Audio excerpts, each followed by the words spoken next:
Damas y caballeros, muy buenas noches. Estamos reunidos nuevamente en este ambiente coloquial, ¿no? Donde hemos ya realizado toda una serie de reuniones desde que se fundó la consultora. Y hoy día tenemos una visita muy especial. No lo digo siempre, ¿no? No lo digo siempre, o sea, es una visita muy especial. La doctora María del Pilar Tello nos acompaña para un tema que es de palpitante actualidad, que tiene que ver con los medios de comunicación y poder político. Para las palabras de bienvenida, dejo el uso de la palabra al doctor Arturo Landau. Gracias, doctor. Damas y caballeros, muy buenas noches. Bienvenidos a esta reunión sobre medios de comunicación y poder político. No escapa a ninguno de ustedes que uno de los conflictos constantes a partir del 28 de julio de 2021 es el ocasionado por una relación de ida y vuelta entre los actores gubernamentales y los medios de comunicación, sean estos televisivos, radiales, periodísticos o desarrollados en las nuevas y poderosas redes sociales. Este conflicto se ha visto agudizado por los ataques y amenazas frecuentes del gobierno a los medios, especialmente capitalinos. Son cada vez más abundantes los ataques a los medios que poseen unidades investigativas.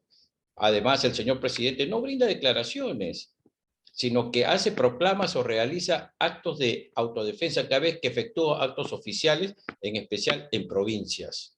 Desde luego que se trata de una pluralidad selectiva, ya que existen medios proclives al gobierno que esgrimen diversos argumentos en su favor y en contra de los medios de comunicación críticos.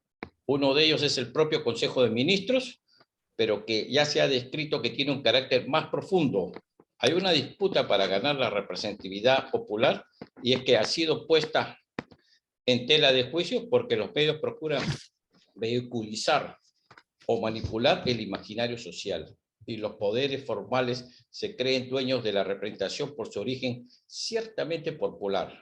Además, cada vez con mayor intensidad, los medios intentan, y muchas veces lo consiguen, establecer la agenda política, competencia que hasta hace poco era exclusiva de los operadores políticos. Por lo que revela igualmente esta situación, es una oposición que se desenvuelve en el campo político no formal. Se trata de un ejercicio del poder desde la sociedad misma. El poder ejecutivo agita inusualmente en el ámbito social y en medios intentan captar imaginario social, creando ambos escenarios aparentes para su propia conveniencia. Y el pueblo cree que lo que se dice en los medios es real y lo que se dice en los actores políticos también lo es. Entonces, nadie podría negar que en esta situación lo real es subsumido y las creencias determinan las conductas.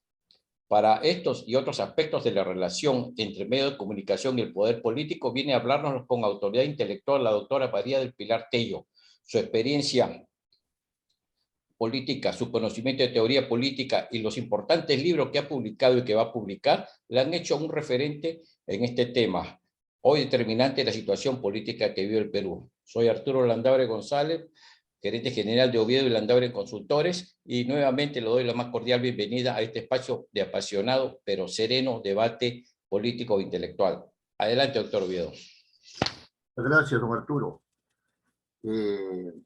Antes de ceder el uso de la palabra a la doctora María del Pilar Tello, quiero decir que son pocos los libros que se han escrito con seriedad, hay muchos artículos, sí, pero son pocos los libros que se han escrito con seriedad respecto a esta relación que viene ya siendo ríspida, ¿no?, entre los actores políticos y los medios de comunicación.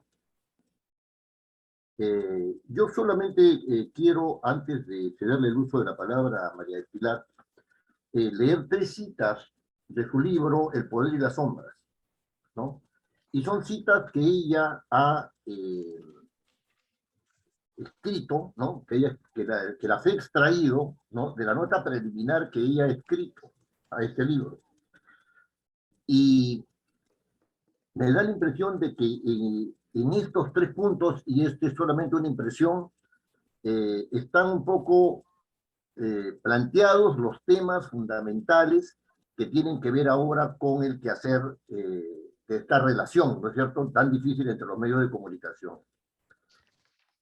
Dice María del Pilar, en la página 21 de su libro El poder y las sombras, los grandes medios de comunicación de propiedad privada reaccionan y defienden lo que consideran su territorio exclusivo y excluyente para no perder influencia y poder.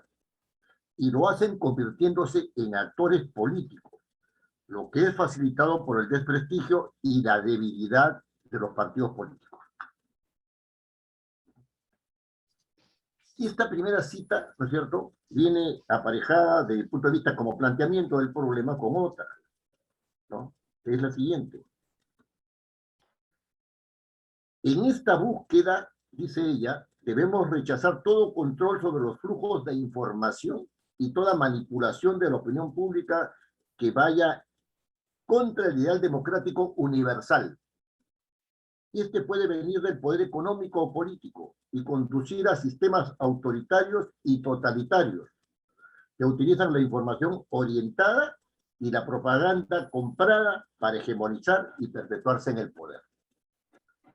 Una última cita con la cual quiero terminar, dice, porque es muy interesante cómo ella se ubica desde distintos ángulos, ¿no? Es muy interesante porque hay una búsqueda del equilibrio en esta relación, ¿no?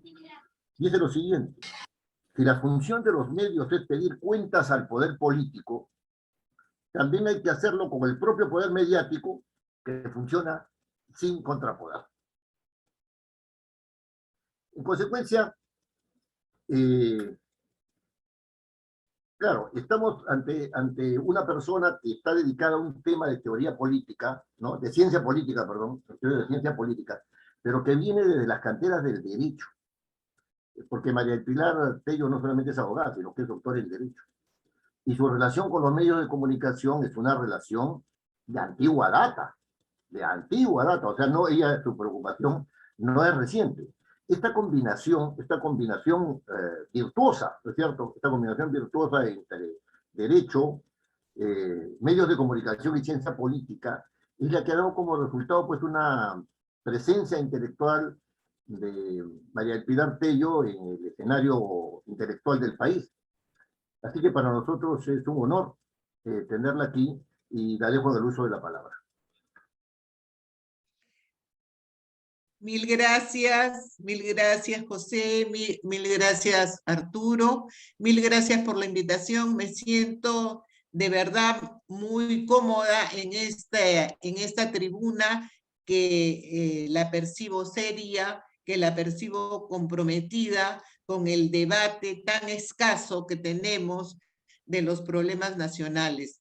Y sobre todo este tema para el cual me han convocado, que como bien ha dicho Pepe, es un trabajo de años. Yo soy, además de abogada y doctora en Derecho, soy profesora universitaria de larga data, no quiero decir cuánta, pero también soy periodista profesional, incorporada a la Asociación Nacional de Periodistas y al Colegio de Periodistas, más por honor que por formación académica, porque en el tiempo en que los periodistas de mi época nos incorporábamos, todavía no teníamos facultades de comunicación, escuelas de periodismo. Hoy día tenemos hasta una universidad de periodismo, que es la Jaime Bauzati Meza, que es un modelo para toda América Latina y que se debe al esfuerzo tesonero e increíblemente desarrollado durante largos años de Roberto Mejía, ¿no?, que es también un antiguo periodista que viene de las canteras del comercio, pero que se ha preocupado de la formación de nuestros periodistas para que tengamos, y de seguro con los nuevos periodistas que salen de estas canteras, se va a enriquecer la prensa peruana y también la prensa regional, porque hay mucha gente que va hacia los distintos países con el conocimiento que esta universidad dispensa de modo tan generoso. El tema que nos convoca esta noche y que voy a tratar de abreviarlo para que pueda coincidir con un tiempo de media hora y después podríamos tal vez ver las preguntas que pudiera haber. El tema de medios de comunicación y política se refiere sobre todo a la comunicación.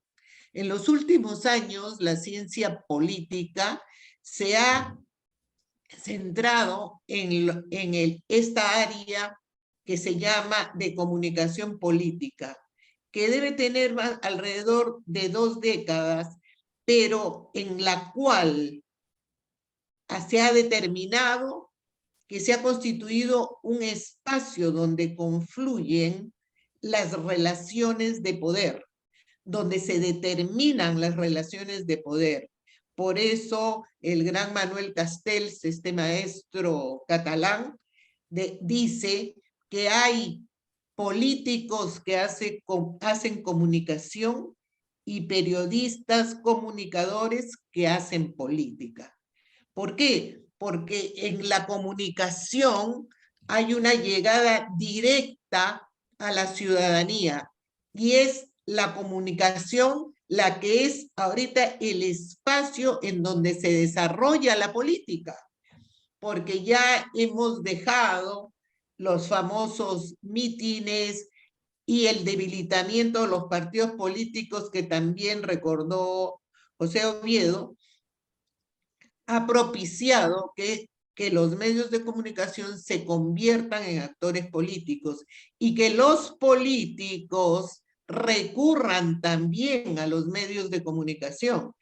Desde Chávez, que hizo su programa Aló Presidente, que se fue convirtiendo en un modelo para la comunicación, sobre todo de los sectores progresistas y de izquierda que durante esa década estuvieron en el poder, ¿no?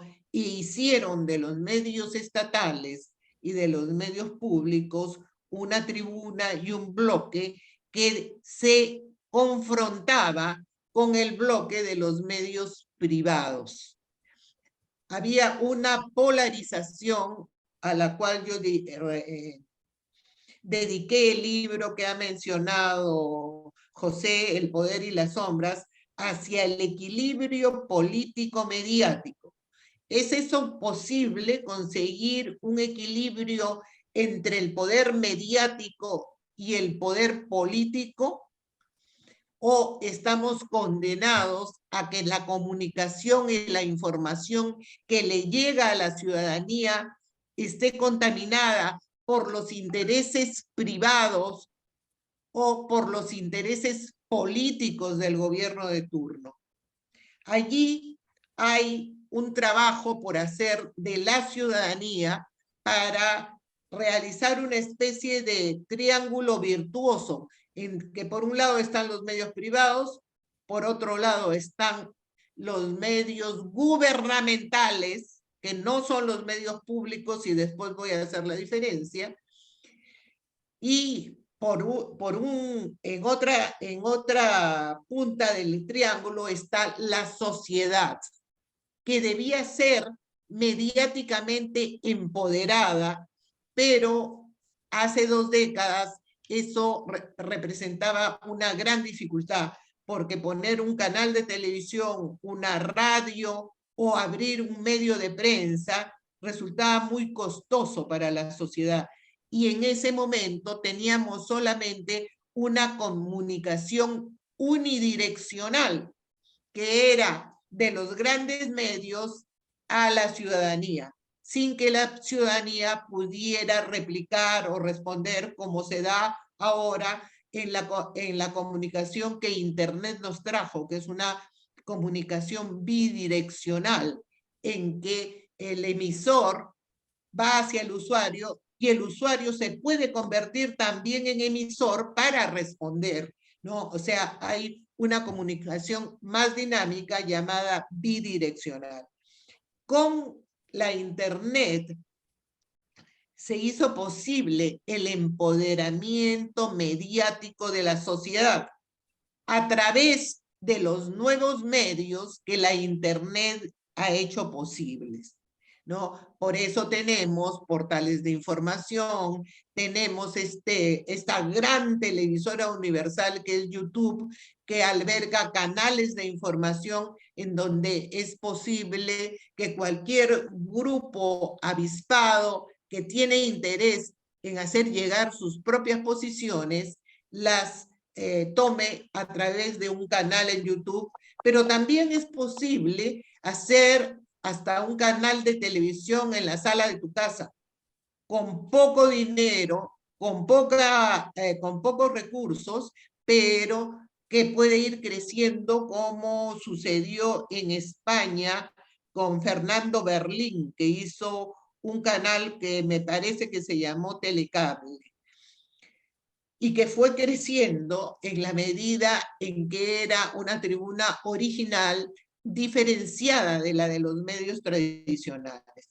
Ahora tenemos, por ejemplo, los trabajos que ha hecho Baella, la manera como Philip Butter ha hecho todo un imperio mediático en el que también figura el tema de la Internet como una impulsora, ¿no? Entonces, ya hay un empoderamiento mediático social. Yo dediqué un libro que también me publicó el Congreso de la República, que se llama La industria de la conciencia, y el subtítulo es La sociedad y los medios de comunicación. Vale decir que la sociedad, a través de los nuevos medios, diferenciados de los tradicionales, ejerce una tercería entre los medios privados, que tienen un gran poder mediático, y los medios gubernamentales que corresponden al Estado y que difunden y apoyan la política del gobierno de turno. Entonces, para poder encontrar un cierto equilibrio, tenemos ahora nuevas tribunas que son sociales, gracias a la Internet. Quiere decir esto que el derecho a la información, que es la otra noción que quiero conversar con ustedes, está siendo impulsado de una manera más clara y más potente que en otras épocas. ¿Qué es el derecho a la información? El derecho a la información es lo más importante que tenemos. Engloba a la libertad de prensa, a la libertad de expresión, pero engloba también el derecho de los receptores, de los usuarios, a recibir una información cabal, oportuna, completa, veraz en la medida de lo posible, ¿no? Porque necesitamos también atender el derecho de las audiencias. Entonces, el derecho a la información es un derecho completo, bilateral, de ida y vuelta, que apoya al emisor, que podemos ser todos, incluso la sociedad también puede ser emisora, y apoya al receptor, que también tiene los derechos a una información de calidad. Sin embargo, este derecho a la información no es tan proclamado por los dueños de los medios de comunicación. Nunca lo escuchamos mencionar. Los medios de comunicación generalmente hablan de la libertad de prensa, de la libertad de expresión, y se olvidan de la otra parte porque no les interesa.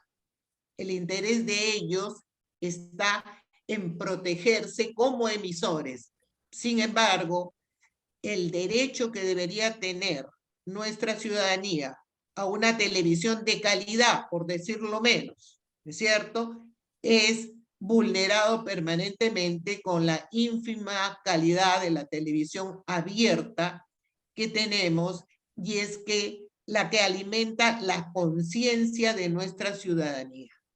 es bien importante centrar nuestra atención en los medios de comunicación, porque han sido, como bien decía José, un tema, digamos, sobreentendido, un tema prescindente, un tema en el cual no ponemos la atención, tal vez sea por la coyuntura tan convulsa que permanentemente nos jala la atención y nos deja que descuidemos otros temas esenciales, porque el debate nacional está descuidado en sí mismo, más todavía con universidades que han sido avasalladas, y yo lo conozco desde dentro, universidades que han sido silenciadas, que han sido avasalladas, y que desde la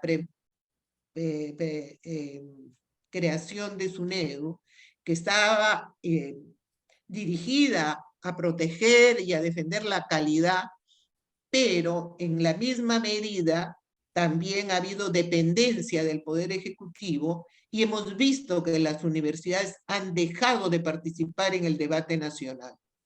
Eso es un aspecto que muy poca gente ha visto y que la grita mediática financiada por SUNEDU ahora habla de contrarreforma y están distorsionando una ley que era necesaria porque el silencio de las universidades perjudica la reflexión social respecto de nuestra problemática. Y ahí lo dejo porque no es el tema.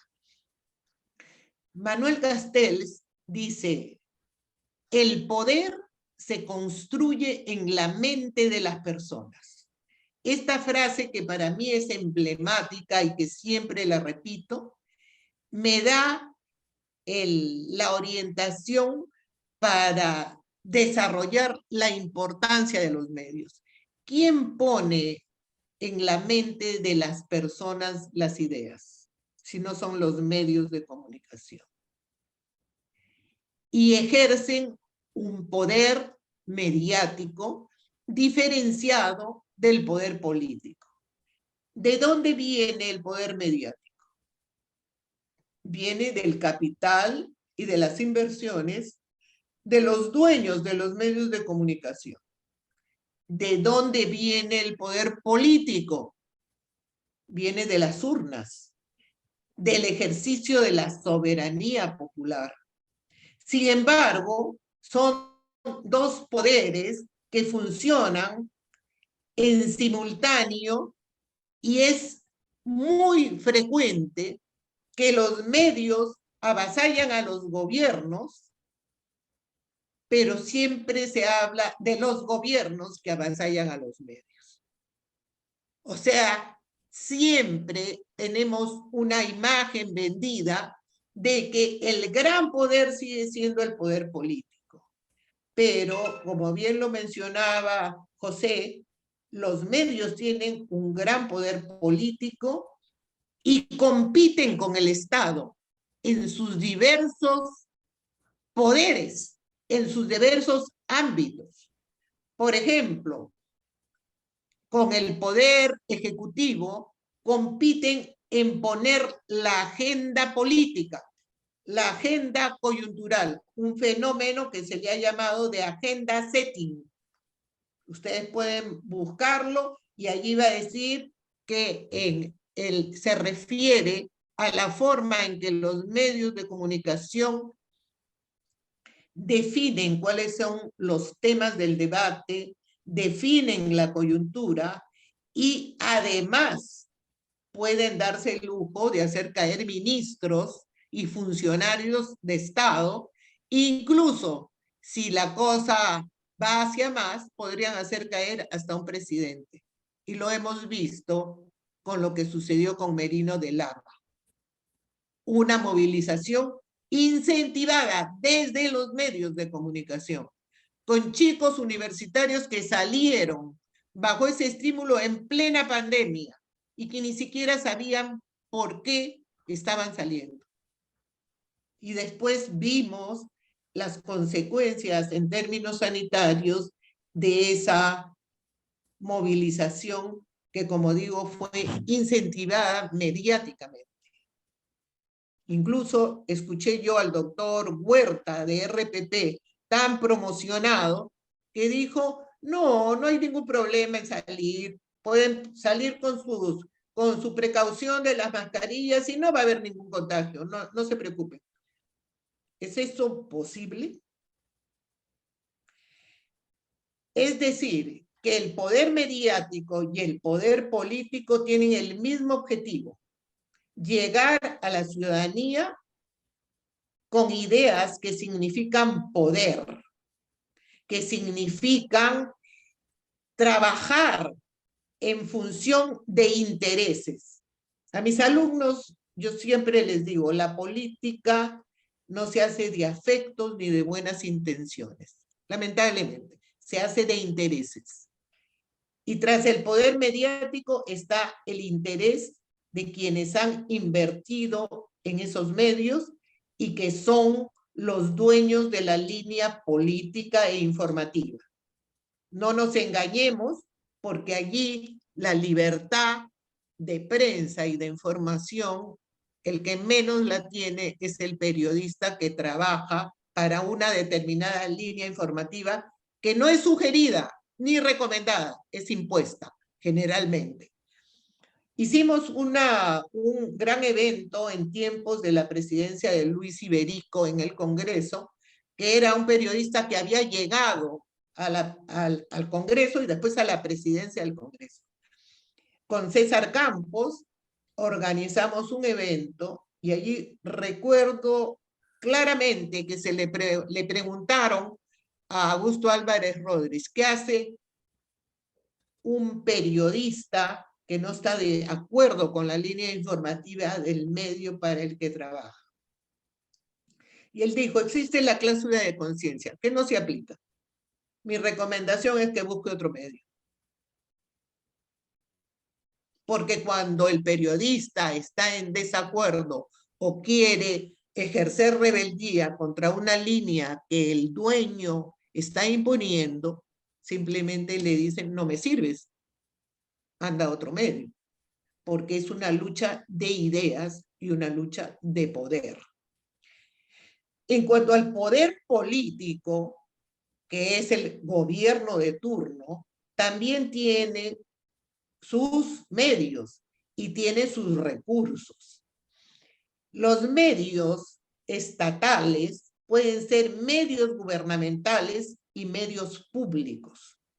Los medios gubernamentales son aquellos en los cuales el Poder Ejecutivo decide permanentemente la directiva, la conducción del canal. Bueno, yo he estado en Canal 7 y tengo una experiencia al respecto, y también he estado en Editora Perú, en la presidencia, que es la que conduce el Diario Oficial El Peruano y la Agencia de Noticias Andina.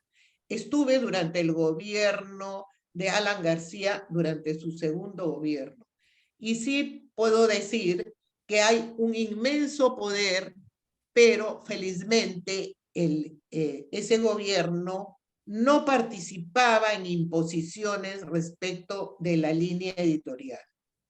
Es evidente que al ser medios del Estado hay una cierta autorregulación respecto de lo que es posible hacer y también de la misión de apoyar los grandes lineamientos de políticas públicas del gobierno.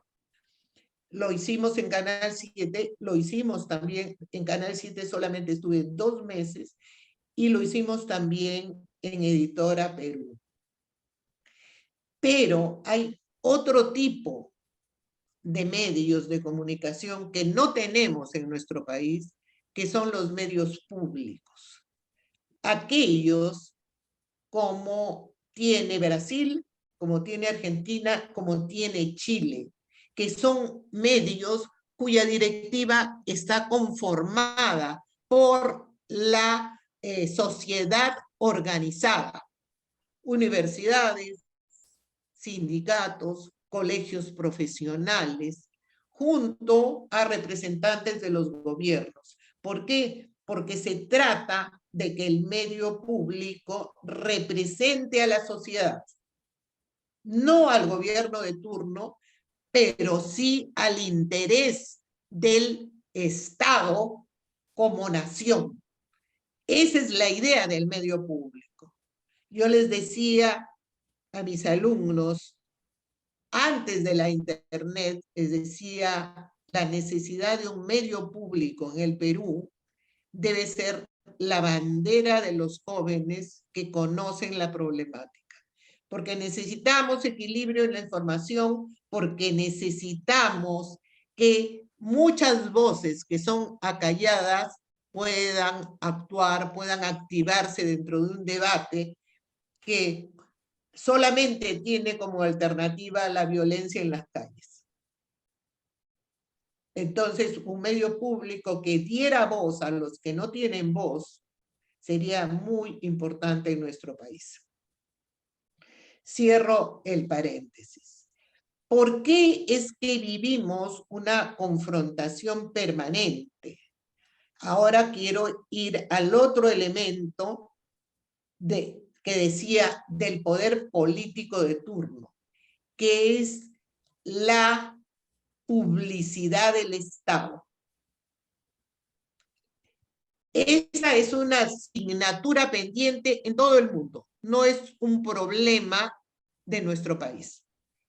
Como todos sabemos, quien pone publicidad en un medio tiene una influencia sobre la línea informativa. Estoy hablando de empresas en general que ponen publicidad en un medio. Y voy a poner un ejemplo claro. La publicidad de las gaseosas, que son las que sostienen a gran cantidad de medios de comunicación privados.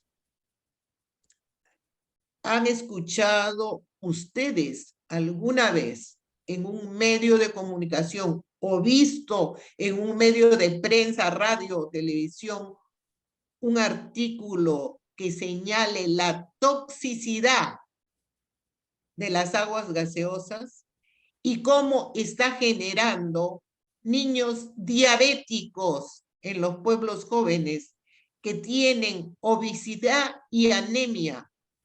Porque debido a la gran publicidad que avasalla, los niños les piden a sus padres gaseosa en lugar de leche.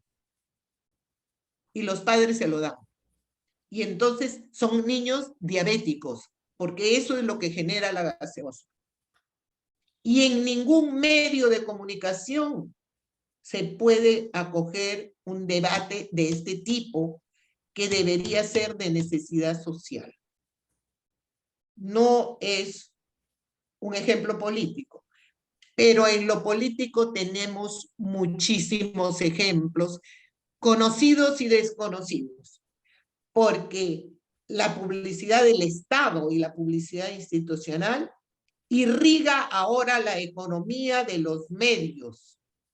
Y eso es porque están en una crisis galopante, no solo en el Perú, en el mundo, por la disrupción tecnológica que les ha significado pérdida de lectoría, pérdida de publicidad y pérdida de influencia política. Están en crisis y cuando necesitan extender la mano, el único elemento que puede dar recursos es el Estado gobierno. Y entonces así sucedió con Vizcarra y así sucedió y viene sucediendo con los sucesivos gobiernos que necesitan el apoyo de los medios. Hay unos que ya llegan a la aberración, como fue el caso del apoyo a Vizcarra, que manejó tan mal la pandemia que nos colocó a la cabeza de los muertos en el mundo, por Dios, y a la cabeza de la crisis económica en el mundo generada por la pandemia, por el mal manejo de Vizcarra. Pero en los medios de comunicación no encontrábamos líneas críticas ni enfoques críticos a Vizcarra, todos eran elogios, y hasta ahora, gracias o debido a el dinero que repartió, que distribuyó en grandes cantidades, todavía tiene seguidores agradecidos que lo presentan como un gran héroe, sabiendo que ha sido vacado y además inhabilitado por el Congreso. O sea, ¿dónde está la sanción social? No existe. ¿Por qué? Porque los medios de comunicación continúan convirtiéndolo en el héroe de la jornada, que no fue, ¿no es cierto? Discúlpenme, pero esas son mis ideas que me han costado, dicho sea de paso, en el último concurso para el Tribunal Constitucional, me costaron el veto de la izquierda para que, estando yo en los primeros lugares de puntaje, me sacaran de una manera burda, porque la señora Ruth Luque, representante del grupo de Verónica Mendoza, le pareció que como yo estaba en contra de Vizcarra y que había dicho que Merino de Lama era tan constitucional como Sagasti, yo no sabía defender la constitucionalidad del país. Lo que ella quería era que estuviera de acuerdo con sus posiciones de elogio a Vizcarra y de considerar que Merino de Lama era un golpista. No, pues, me costó ese veto, porque sobre una puntuación de 40 puntos que yo debía tener, me puso 7 para sacarme de la contienda, mientras los otros 8 jurados me pusieron entre 38 y 35 puntos. Esta es la forma como se actúa cuando se trata de vetar opiniones, con su reflejo o con su correlato mediático, por supuesto. Yo creo que esta aproximación que estamos haciendo a la problemática de los medios de comunicación y la política tiene un punto de inflexión con la revolución tecnológica, que, como decía, ha puesto a los medios de comunicación en situación muy complicada, al punto tal que en este momento tenemos una coalición de grandes medios, de grandes cabeceras informativas mundiales, porque se están defendiendo de lo que significa la influencia de Google y de Facebook con las plataformas con las cuales pactaron de manera desaprensiva en un primer momento y que ahora se han dado cuenta de qué manera las plataformas no solamente se han apropiado de un negocio que no era el suyo, porque además no les pagan por los contenidos que difunden. Y no solo eso, no solo no les pagan, sino que están estimulando la desinformación, que es un flagelo que no tiene cura hasta el momento, las famosas verdades alternativas y las fake news o noticias falsas, que es otro resultado de lo que ha sido y de lo que es la disrupción tecnológica en los medios de comunicación y también en la política. Con esto yo creo que podemos dejar y estaría a la disposición de contestar preguntas si es que las hay.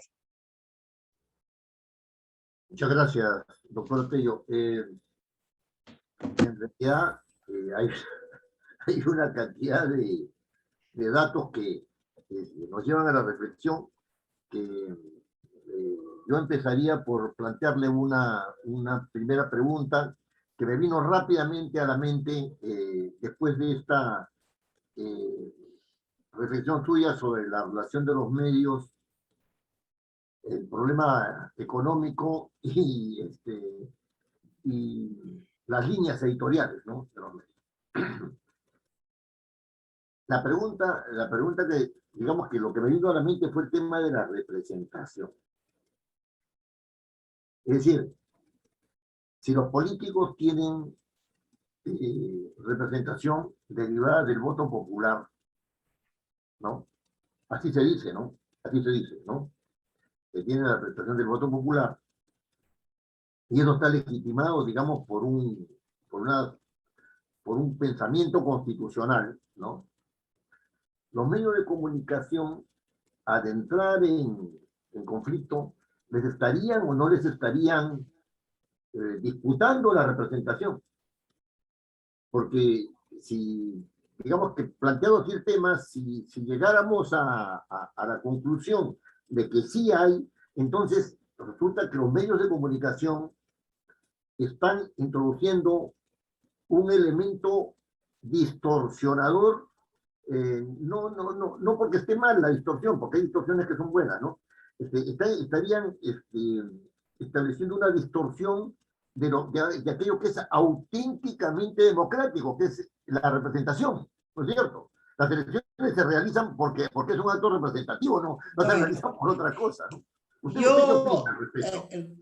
Le respondería, doctor Oviedo, señalando o ampliando un concepto que introduje en mi intervención, que es cómo los medios compiten con el Estado.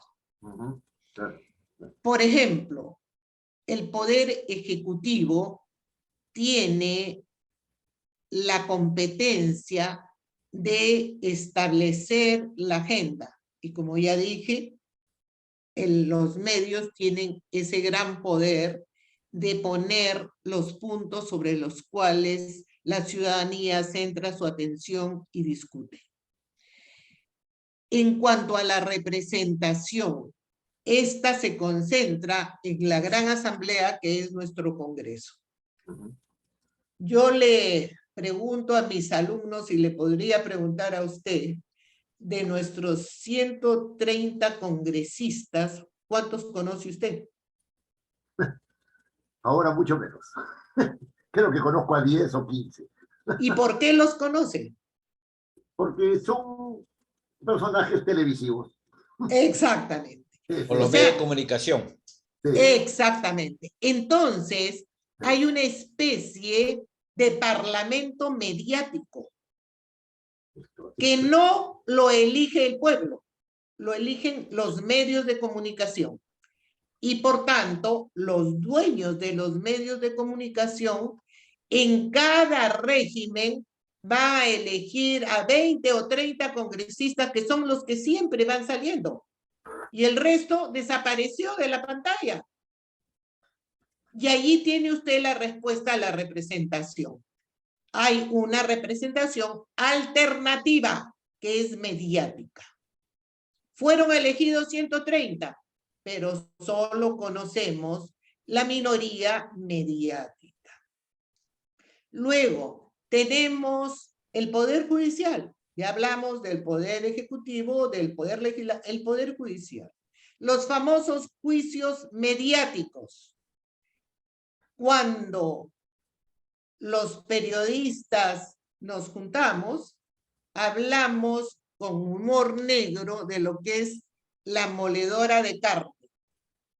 Los medios se convierten en eso cuando tratan un asunto judicial y ya llegan ellos a una conclusión en donde sentencian directamente a la persona sin que exista ninguna prueba, sin que exista presunción de inocencia, sin que exista ninguna de las garantías de la justicia.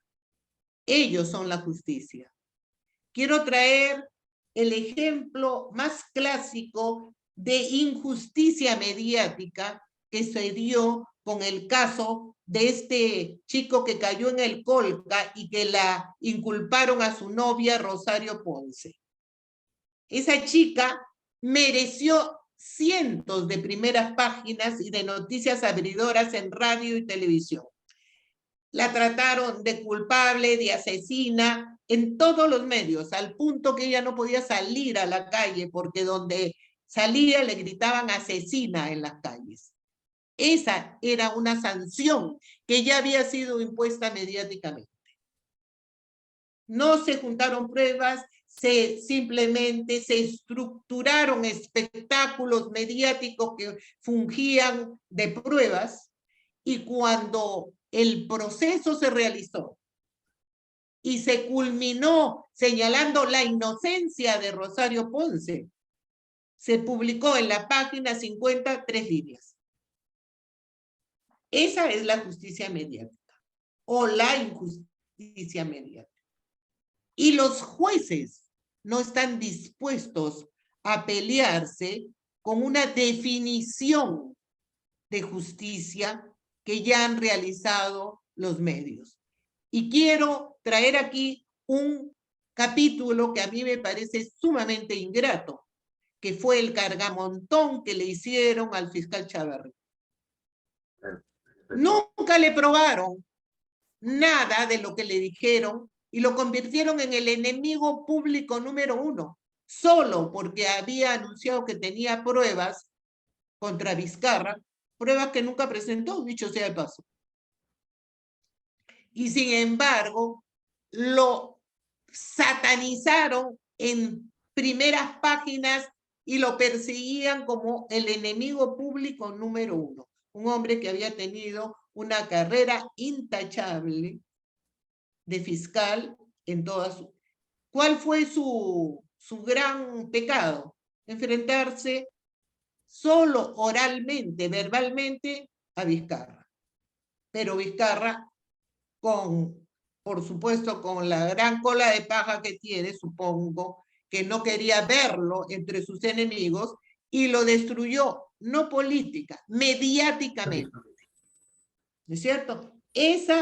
O sea, y electoralmente, ¿podemos decir que hay un poder electoral en los medios? Cuando son la principal tribuna en donde se discute la popularidad de los candidatos. O sea, ese es el poder de los medios. No lo quieren reconocer porque ellos son elementos neutrales, elementos que defienden la libertad de prensa, elementos que no tienen intereses propios, que están al servicio de la sociedad. ¿Pero qué es? ¿Un negocio o un servicio? Porque necesitan rentabilizarse.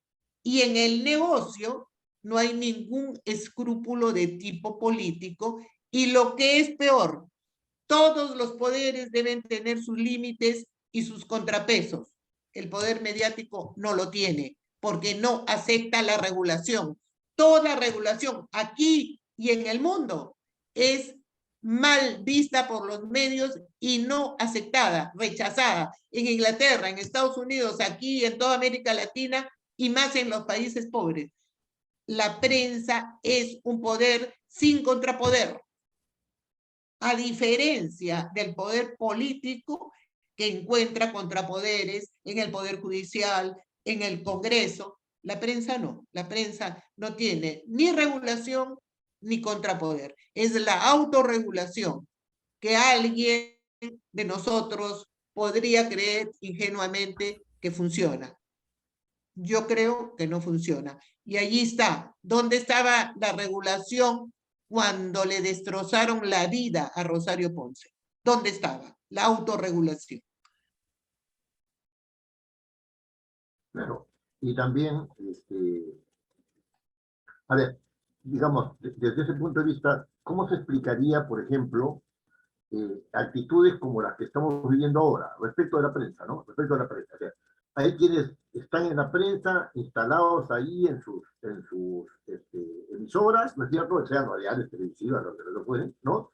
Están instalados desde ahí dan opinión.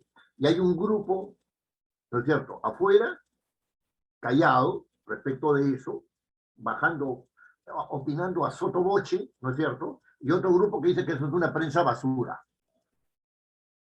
¿No es cierto? Existe. Eso está. Entonces, no hay un poco de esto, en este dicho de prensa basura, no hay un poco de indignación respecto a cómo los medios de comunicación se portan. Yo creo que hay una resistencia y una indignación y que los medios han ido perdiendo legitimidad, tanto como los políticos. O sea, todos los intermediarios están bajo fuego porque la Internet le ha dado poder a la sociedad. Entonces, las redes se han convertido en una ley de la selva, ¿no? Allí todo el mundo tiene un espacio para criticar, y hay quienes los manejan mejor, con más dinero, con más conocimiento, ¿no? Porque la Internet no es ni buena ni mala, es un instrumento, es una herramienta de comunicación, posiblemente la más poderosa que nunca se tuvo, que incluso está fuera de control, porque cuando vemos el tema de la desinformación, nos damos cuenta que la Internet puede también atacar y volverse contra la democracia, ¿no? Entonces allí hay todo un debate. Por eso en el libro que les decía que está por ser publicado, que se llama La dictadura tecnológica, el Big Data, base de un nuevo poder. O sea, los datos dicen que son el petróleo del siglo XXI, la riqueza que está funcionando, pero para pocos, no para muchos. Pero hay un problema allí, que los datos sirven para enriquecerse en el sistema capitalista guiado por la ganancia, y sirven para vigilar y controlar en el sistema político dictatorial. Entonces, allí abrimos una puerta de reflexión y de resistencia que en nuestro país todavía no ha sido abierta, porque este debate todavía no ha sido abordado. Esperemos en algún momento abordarlo con más detalle. ¿Hay alguna persona que desea participar? Quisiera yo preguntarle, y sobre las encuestas, también los medios de comunicación, cuando le favorecen las encuestas a la persona que ellos quieren, las ponen; cuando no les favorece, no las ponen. ¿Qué me puede decir? Mire, las encuestas no tienen una supervisión que garantice su confiabilidad. Exacto, exacto, sí. Como sucede lo mismo que con los medios de comunicación. Dan un servicio, pero son un negocio, ¿es cierto? Porque son empresas que tienen que asegurar su subsistencia, y por lo tanto allí hay zonas oscuras que todos podemos imaginar, en que algunos dicen que son encuestas contratadas, otras en que hay un poquito más de legalidad y legitimidad, pero yo creo que hasta ahora el tema de las encuestas es una zona opaca, poco transparente. Carla, tú deseas hacer una pregunta, ¿no?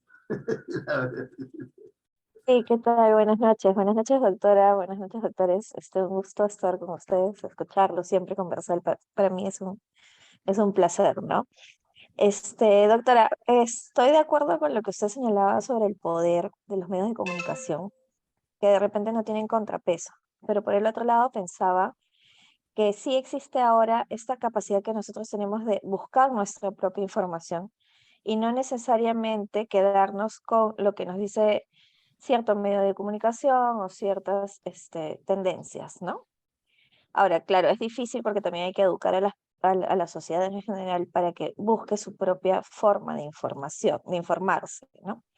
Esto no conllevaría, o sea, este gran poder mediático, este gran poder de la Big Data, como usted señalaba, no va a modificar los sistemas políticos, no va a modificar las relaciones de poder, porque finalmente, después de lo que usted nos ha dicho, el gran poder es la información.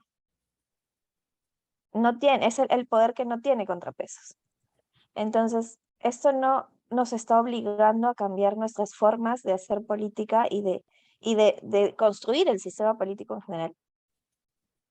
Totalmente, totalmente. Por eso en el libro que estoy presentando digo, el Big Data base de un nuevo poder. Y es un poder competitivo con el de los medios y con el de los políticos. Es increíble cómo han logrado, por ejemplo, no sé si ustedes vieron el tema en el 2018 de la empresa Cambridge Analytica, que es una consultora que se inició en el Reino Unido en el momento del Brexit y luego pasó a Estados Unidos en el momento de las elecciones del año 2016 que ganó Trump. Y consiguió orientar el voto para permitir que ganara Trump y que derrotaran a Hillary Clinton, que se suponía que era la candidata del establecimiento, o sea, de los grandes medios, porque los grandes medios vieron claro el peligro que significaba Trump, pero no le pudieron impedir que llegara porque usó justamente lo que se llama la publicidad personalizada aplicada a la política. El Big Data permite llegar a cada usuario, a cada consumidor, a cada ciudadano y a cada votante, señalando claramente, teniendo conocimiento de qué quieren, dónde quieren, cómo lo quieren, dándoles un mensaje orientado para obtener un resultado político. Por ejemplo, los seguidores de Trump y Cambridge Analytica sacaron una base de datos para llegar directamente a millones de electores. Se considera que cuando un usuario de la Internet recibe un mensaje que coincide con sus propias ideas, lo comparte al menos con 5 personas. No estamos hablando de la viralización, que es un extremo de ese compartir, sino simplemente recibo y lo mando a 5 de mis amigos, mira lo que están diciendo, ¿no? 5, por lo menos, o sea, 1 multiplicado por 5. Enviaron a un grupo de católicos, a un grupo que era conservador, de 250,000 personas, un mensaje que decía: el Papa Francisco apoya a Trump porque se ha demostrado que Hillary Clinton dirige una red de pedófilos y están en esa pesquisa y por lo tanto esperaremos noticias. Bueno, ese mensaje llegó a 1 millón de personas y de seguro que ese 1 millón de personas no votó por Hillary. Y Hillary perdió por 80,000 votos la presidencia. Ese es el poder de la manipulación que Internet puede permitir y que las plataformas, a través del dominio que tienen de los datos que nosotros, gentil y permisiva y desaprensiva e irresponsablemente ponemos en las plataformas de Facebook o dejamos con nuestras búsquedas en Google, pueden servir para eso. Como sirven también para la publicidad personalizada, que se llama la publicidad, bueno, se me ha ido el nombre, pero es la publicidad de target, por target, o sea, por objetivo, ¿no es cierto? Esa publicidad es a través del algoritmo que no es que lo sigue al usuario, pero tiene toda la información de lo que quiere, de lo que busca, de dónde lo busca y cómo lo quiere. Si yo hoy día le mando a Pepe Oviedo un mail que dice, estoy con unos deseos locos de irme al Cusco. En cuanto pueda me compro un pasaje. A los 3 segundos tiene al costado los mensajes de pasajes al Cusco. Llame ya. Esa es la publicidad personalizada, la que llega a cada uno y que también se aplica en la política. Eso va contra el derecho y esa gran capacidad revolucionaria del sufragio universal, va contra el derecho del pueblo que quita y da poder, ¿sí o no? Ha modificado totalmente los términos de la política y también los términos del poder mediático, porque ahora el poder mediático que hemos descrito ya no es tan poderoso porque tiene la espada de Damocles encima de las grandes plataformas. Voy a terminar con el ejemplo australiano que consiguió que las plataformas, las Big Tech que estaban en su territorio, le pagaran a los medios por los contenidos que publican. No lo quisieron hacer porque no lo hacen, sacaron una ley y los obligaron. Y consiguieron que los medios reciban el pago por su trabajo, porque durante varios años se había generalizado el robo de la información publicada en Google y Facebook. Ellos quisieron hacer un trato con estas grandes plataformas por el alcance que tiene. Facebook tiene una población de usuarios que si sería un país sería más grande que China e India juntos. Ese es el poder enorme que tiene Facebook, con usuarios que le dedican entre 1 y 3 horas diarias, que le ponen los contenidos, que le dan los datos, que le dan la información, que le hacen la publicidad. Es una empresa de ganancia pura. Y mientras más manipulación, más usuarios y más ganancia. Así estamos. Les agradezco muchísimo. Ya se va venciendo mi plazo ahorita. Va a venir mi esposo a buscarme y yo todavía no he avanzado. Sí. Bueno, les Doctora, agradezco mucho la invitación.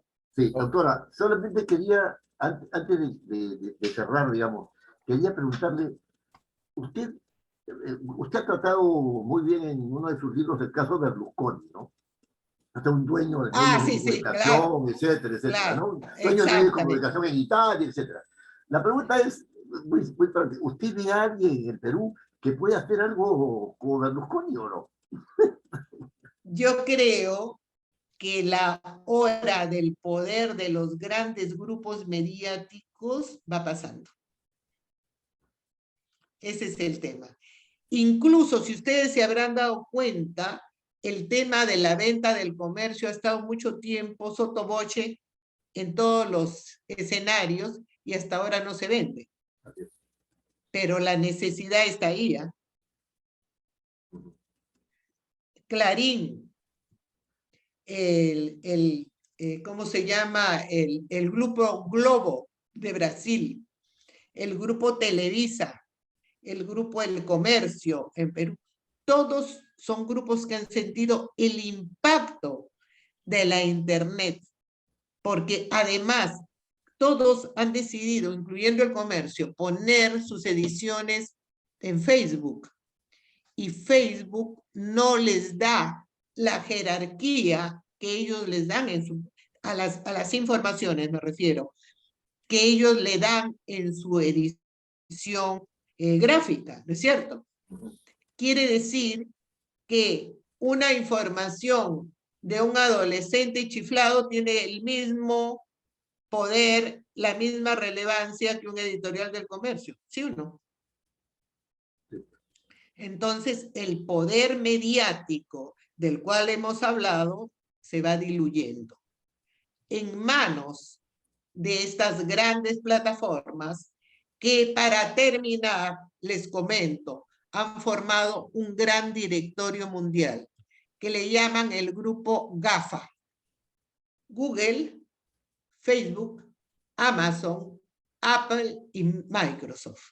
5 empresas que hoy dominan el mundo. Y eso es solo lo occidental, porque la sede de Silicon Valley en China han hecho su réplica de todas estas grandes y están haciendo su propio control político tecnológico dentro de su población. Y ahí nos quedamos. Sí. Otro momento habrá. Sí, otro momento habrá. Ok. Bien. Don Arturo.